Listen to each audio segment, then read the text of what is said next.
Transformation Park. Amarillo leads the state in the number of homeless people per capita. Studies show 30 homeless people for every 10,000 people. Around the state, it's 8.3 homeless people per 10,000 people, making it more than 3 times higher here. A new state law took effect back in 2021, making public encampments illegal. It's been enforced here since then.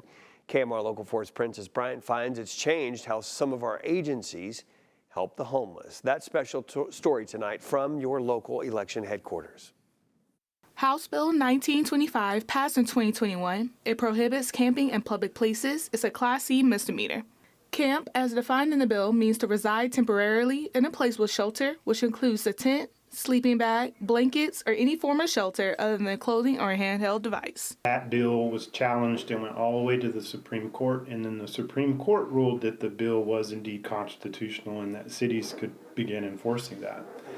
And so once that decision was made by the Supreme Court, it made it possible for cities to enforce the House bill. This year, the Texas Senate is deciding on Senate Bill 241. It expands on the previous bill. It prohibits any entity from creating loopholes to skirt that previous law.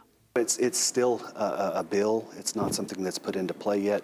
I know that Amarillo, we've been trying to be very proactive about these things, so that's where Transformation Park has come from. Since the camping bill has been in effect, homeless people who are camping have been told they cannot. They in turn have turned to local resources like shelters and the Code Blue warming station. Those places have had to adjust to the influx. People are more exposed to the elements, and so we know that there's going to be a higher need for people needing to come in.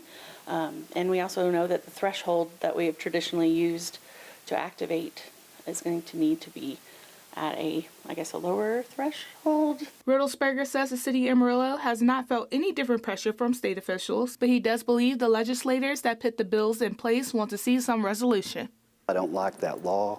I think it's very close to criminalizing homelessness, which I don't think anybody really wants to do, but it's a challenge to kind of balance those things. We send out an outreach team to engage with people to try to give them other options than what they're doing camping on public property. If the encampment is still up after Riddlesberger's team has talked to them, the next step is for Amarillo Police to come out. The department, we are making sure that we are giving the information to people before we take any legal action. I always wanted that to be a last resort. But the law is the law. Sometimes if we have to enforce the bill, it's somebody refuses to comply with leaving the property. Usually it turns into a trespassing matter.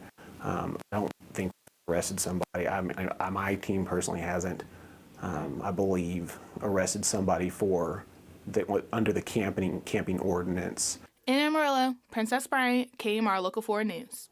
Princess, thank you. Transformation Park is not open just yet, but officials have a pencil-in date for April 12th.